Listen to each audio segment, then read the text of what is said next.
இனிய நெஞ்சங்கள் அனைவருக்கும் அன்பிற்கினிய வணக்கங்கள். ஆகஸ்ட் 15ஆம் தேதி நம்முடைய சிஎம் சென்னை கோட்டையில கொடியேற்றினாரு. அதே நேரத்துல தாவேக்காவை பொறுத்த வரைக்கும் எதிர்காலத்தில் டெல்லி செங்கோட்டையிலையும் அவரை நம்ம கொடியேற்ற வைக்கணும் அப்படின்னு பக்காவா இப்ப இருந்தே ஒர்க் பிளான்லாம் போட்டு வச்சிருக்காங்க. தனி அசைன்மெண்ட்டு, அதாவது ஆதவ் டீமுக்கு தனி அசைன்மெண்ட்டே கொடுக்கப்பட்டிருக்கு அப்படின்னா தகவல்கள் வருது. அதாவது பிஎம் ஆக அவரை முன்னெடுப்பது விஜய என்ன திட்டமிட்டுக்கிட்டு இருக்காங்க, அவங்களுடைய ஒர்க் பிளான் சக்சஸ் ஆகுமா, இதுக்கு முன்னாடி சவுத் இந்தியாவில இருந்து யாரெல்லாம் அங்க பிஎம் ஆக வாய்ப்புகள் இருந்தது, சின்னதா அந்த வரலாறையும் பார்க்கலாம். ஸோ இந்த பின்னணிகள் தான் இன்றைய நம்முடைய விரிவான இளங்கோவன் எக்ஸ்பிரஸ். நான் உங்கள் சகோ சே இளங்கோவன். நிகழ்ச்சிக்கு போகலாம்.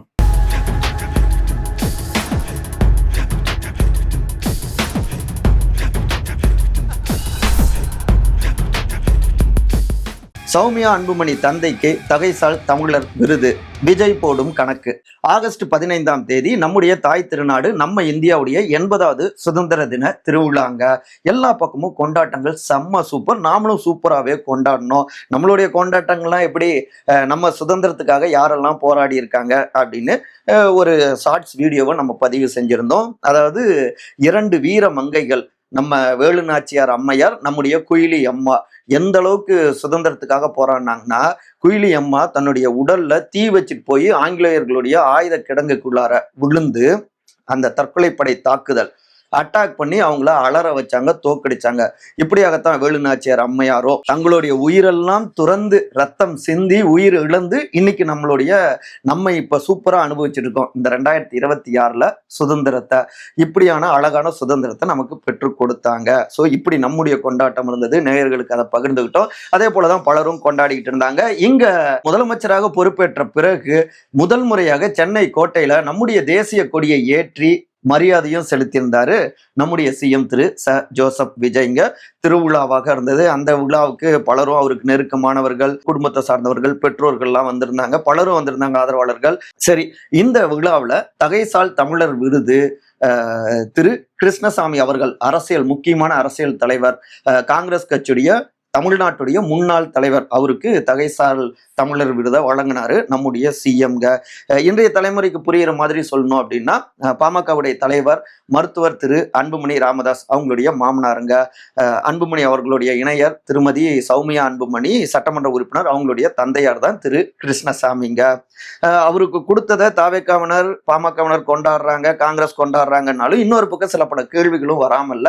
ஏன்னா இதுக்கு முன்னாடி இந்த தகைசால் தமிழர் விருது பார்த்தோம்னா தோழர் திரு என் சங்கரையா அவர்கள், தோழர் திரு நல்லக்கண் ஐயா அவர்கள், அப்புறம் ஆசிரியர் திரு கி வீரமணி அவர்கள், மூத்த காங்கிரஸ் தலைவர் திரு குமரி ஆனந்தன் ஐயா அவர்கள், அப்புறம் திரு காதர் மொய்தீன் ஐயா அவர்கள், அவங்க வரிசையில இப்ப கிருஷ்ணசாமி அவர்கள்.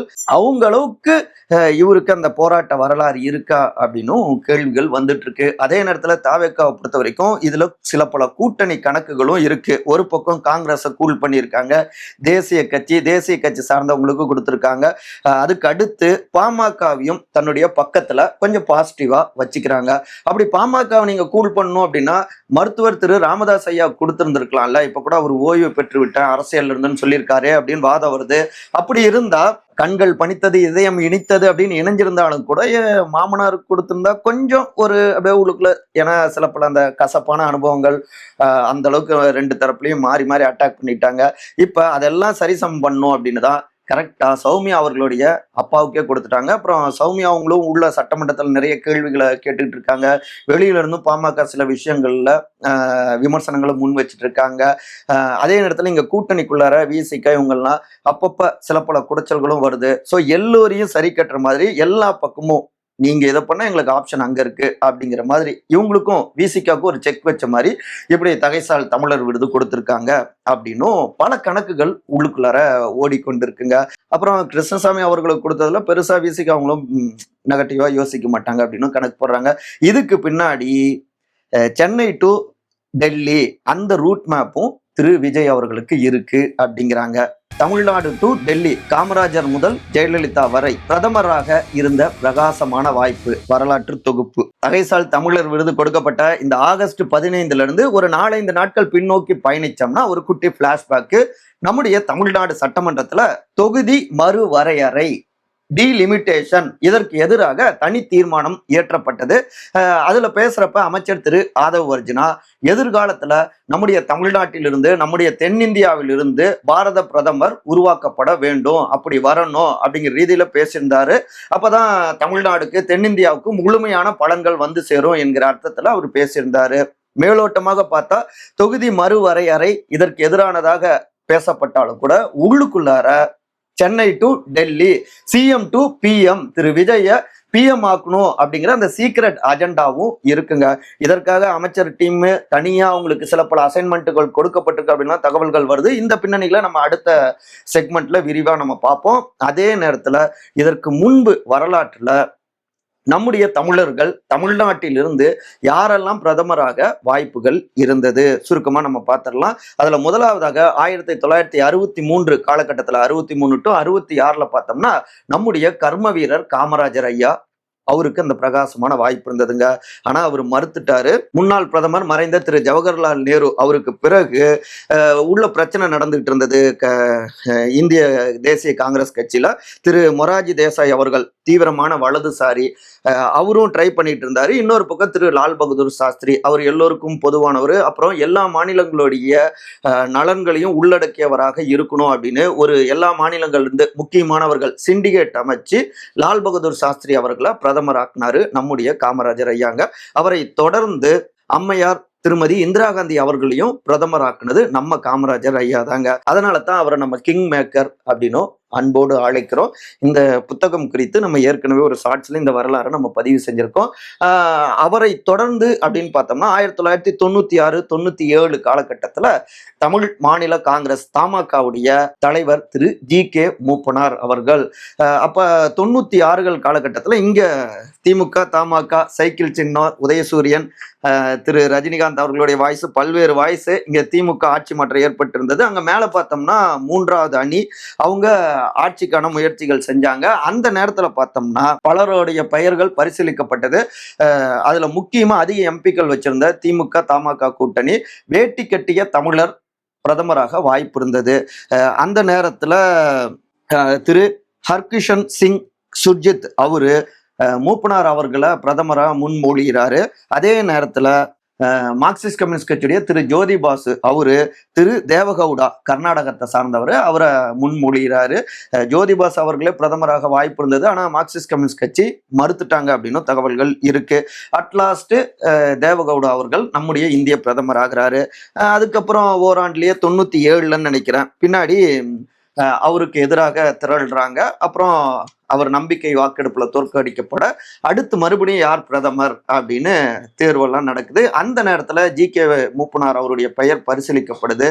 ஆனா அட்லாஸ்ட் திரு ஐ.கே. குஜரால் இந்திய பிரதமர் ஆனாருங்க.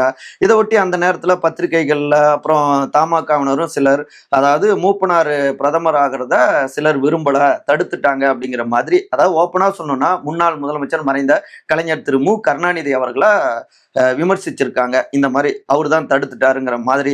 இது பெரிய அளவுல வெடிக்க அந்த நேரத்திலேயே கலைஞர் அவர்கள் பேசியிருந்தாரு. மூப்பனாருக்காக மற்ற கட்சிகளோடு பேசுவதற்காக நான் 16 ஏப்ரல் 1997 டெல்லிக்கு வந்தேன். மார்க்சிஸ்ட் கம்யூனிஸ்ட் கட்சி தலைவர் திரு சுர்ஜித் போன்றவர்களுடன் அவங்க இல்லத்துக்கே போய் சந்திச்சேன். மறுநாள் காலையில திரு லாலு பிரசாத் யாதவ், திரு சரத் யாதவை சந்திச்சு மூப்பனாருக்கு ஆதரவு கொடுங்கலாம் நான் கேட்டேன். பெரிய அணியாக இருந்த இடதுசாரியும் ஜனதாதளம் அணியும் வேறு கருத்தை கொண்டிருக்கும் போது நான் என்ன செய்ய முடியும் அப்படின்னு ஒரு விளக்கமும் கொடுத்திருந்தார். இதை முற்றுப்புள்ளி வைக்கிற மாதிரி. இதுதான் வரலாறு. இந்த பின்னணிகளை பத்திரிகையாளர் திரு ஆர் முத்துக்குமார் அவர்கள் தமிழக அரசியல் வரலாறு அதுலயும் முழுமையாக தொகுத்திருக்காருங்க. வாசிங்க முடிஞ்சா. 800 பக்கத்துக்கு மேல இந்த தகவல்கள் வருது. அவரை தொடர்ந்து பின்னாடி பார்த்தோம்னா கலைஞர் அவர்களுக்குமே வாய்ப்பு வந்தது. ஆனா அவரு என்னுடைய உயரம் எனக்கு தெரியும் அப்படின்னு சொல்லிட்டாரு. இன்னமும் அது வைரலான ஒரு வாசகம் தாங்க. அவரும் மறுத்துறாரு. அப்படியே காலப்போக்கில் பார்த்தோம்னா முன்னாள் முதலமைச்சர் மறைந்த செல்வி ஜெயலலிதா அவர்களுக்கு வாய்ப்பு வந்தது. 99 காலகட்டம் நினைக்கிறேன். அதுக்கப்புறம் 2014 அப்பவோ மோடியா லேடியா அப்படின்லாம் பரப்புரை செஞ்சாங்க. ஆனாலும் பாஜக தனிப்பெரும் கட்சியாக ஆட்சி பொறுப்புக்கு வந்துட்டாங்க. பிரதமரானாரு திரு நரேந்திர மோடி. இப்படியாக வரிசை. இப்ப போன ஒரு 4-5 ஆண்டுகளுக்கு முன்னாடி கூட மீண்டும் முன்னாள் முதலமைச்சர் திரு மு.க.ஸ்டாலின் அவரை நோக்கி இதே மாதிரியான கேள்விகள் வந்தது. பிரதமராக வாய்ப்பு இருக்கா, நீங்க ட்ரை பண்றீங்களா இந்தியா கூட்டணில அப்படின்னு. என்னுடைய உயரம் எனக்கு தெரியும் அப்படின்னு அவரும் அதே விஷயத்த சொல்லிட்டு முற்றுப்புள்ளி வச்சுட்டாரு. இதுதான் வரலாறு. இந்த நிலையில தான் இப்ப Chennai to Delhi CM Thiru Joseph Vijay PM Thiru விஜயாக கொண்டு போகக்கூடிய அந்த காய் நகர்த்தல்கள் சத்தம் இல்லாம நடந்துட்டு இருக்குங்க. இப்ப அடுத்த செக்மெண்ட்டுக்கு போவோம். அந்த பின்னணி சிஎம் டு பிஎம் ஆதவ் கையில் விஜய் டீம் கொடுத்திருக்கும் புது ஸ்கிரிப்ட். இங்க நம்முடைய தமிழ்நாட்டுல முன்னணி நாயகராக திரு விஜய் இருந்தாலும் தேசிய அளவுல அவ்வப்போது ஒரு கவனம் அவருக்கு இருந்துகிட்டே இருந்தது. தேசிய அரசியல் அப்படின்னு சொல்லலாம். ஊழலுக்கு எதிராக திரு அண்ணா ஹசாரே அவர்கள் போராடியப்ப அங்க நேர்ல போய் ஆதரவு கொடுத்தாரு. அதே நேரத்துல 2014 காலகட்டங்கள்ல தற்போதைய பிரதமர் திரு நரேந்திர மோடி அப்ப அவர் குஜராத் முதலமைச்சராக தான் இருந்தாரு. அவருடனான மீட்டிங்லாம் இங்க நடந்தது. இப்படி பல விஷயங்கள்.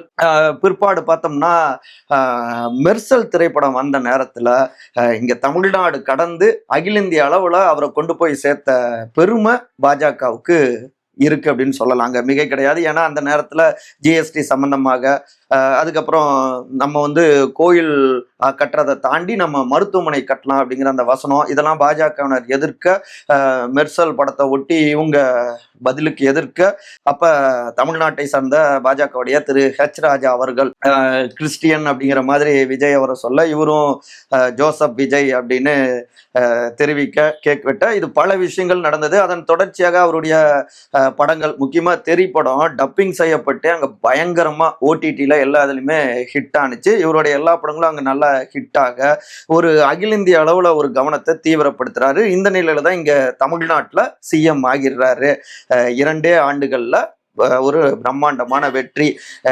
அதற்கடுத்து வேகப்படுத்தினாரு. அதாவது உடனடியாக காங்கிரஸோ தேசிய கட்சி முன்னாடியே பேசப்பட்டது. இப்ப ஆனா அவங்க கூட்டணியில ஐக்கியமானாங்க. 2029 வரை எங்க கூட்டணி தொடரும் அப்படின்ட்டாங்க. முக்கியமான பாயிண்ட். 2வது சிஎம் நிச்சயமா ஆவாரு. அதற்கடுத்து நிச்சயமாக பிஎம் ஆகுவாரு. அவருடைய ஜாதகம் அப்படிங்க அப்படின்னு அவருடைய ஆஸ்தான ஜோதிடர் உங்களுக்கே தெரியும். அவங்க டீம் தொடர்ந்து பதிவு செஞ்சுக்கிட்டே இருக்காங்க. மீடியாக்கள்லையும் பேட்டிகள் கொடுத்துட்டு இருக்காங்க. 3வது இதை ஒட்டி தான் வெற்றிங்கிறது அவருக்கு உண்மையான வெற்றியை கொடுத்துக்கிட்டே இருக்கு. தொடர்ந்து வெற்றியை பதிவு செஞ்சுக்கிட்டே இருந்தா அகில இந்திய அளவிலும் அவர் வெற்றிகரமான பிஎம் ஆயிடுவாரு. வெற்றி கிடைச்சிரும் அப்படிங்கிறதால இன்னைக்கு எல்லா திட்டங்கள்லையும் வெற்றி வந்துகிட்டே இருக்குல்ல. ஒரு சின்ன உதாரணம். 4வது பார்த்தோம்னா பாஜக தொடர்ந்து ஹேட்ரிக் அடிச்சிருக்காங்க. ஆனா 3வது முறை தனி பெரும்பான்மை அவங்களுக்கு கிடைக்கல. திரு நிதிஷ்குமார் பீகார், அப்புறம் திரு சந்திரபாபு நாயுடு ஆந்திரா, இவங்களுடைய ஆதரவுல தான் இந்த ஆட்சி இருந்துகிட்டு இருக்கு. அதனால ஒரு தேய்ந்து வராங்க.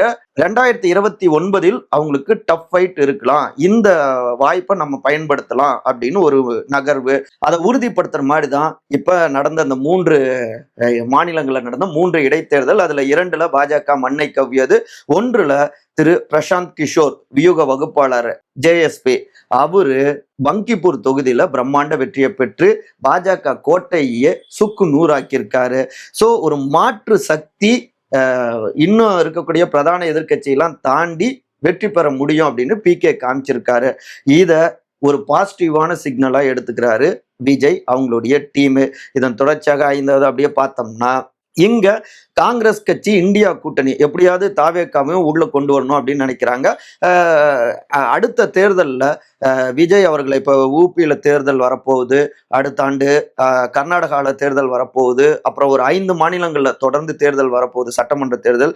இங்கெல்லாம் விஜய் அவரை அழைச்சிட்டு போய் இந்தியா கூட்டணிக்காக பரப்புரை செய்யணும் அப்படின்லாம் காங்கிரஸ் அங்க இருக்கக்கூடிய மாநில கட்சிகள் திட்டமிட்டு இருக்காங்க. அப்போ அவங்க நேரடியாக போய் பாஜகவை அட்டாக் பண்ணணும்னு கூட இல்லை, விஜய் அவர் போய் அங்க சினிமா அந்தஸ்து இருக்கு, இப்ப இங்க சிஎம்மாவும் இருக்காரு, இவ எல்லாமே அங்க போய் இவங்க நல்லது பண்ணுவாங்க, காங்கிரஸ் இந்தியா கூட்டணி அப்படின்னு பேசினாலே பாசிட்டிவான சக்சஸ் கொடுக்கும் அப்படின்னு நம்புறாங்க. அப்ப சட்டமன்ற தேர்தல்களையும் வெற்றி அடைஞ்சா 2029 இன்னும் நம்பிக்கையானதா மாறும். இந்த இடத்துலதான் விஜய் எங்க வராருன்னா, இப்ப எல்லா மாநிலங்கள்லயும் இந்தியா கூட்டணியில முன்னவாது திமுக தொடர்ந்து காங்கிரஸ் பல மாநிலங்கள ஒரு சில நெருடல்லாம் மாநில கட்சிகளுக்கும் காங்கிரஸுக்கும் இருந்தது. அதை போக்கி ஒரு மீடியேட்டர் போன்ற ஒரு வேலைகளை அப்ப திமுக செய்து இந்த இந்தியா கூட்டணிய அப்படியே உறுதிப்படுத்திட்டு இருந்தாங்க. ஆனா இப்ப டிஎம்கேவும் இல்ல, காங்கிரஸ் எதிர்ப்பு தான் பிரதானம்னே அவங்க மாறி இருக்காங்க.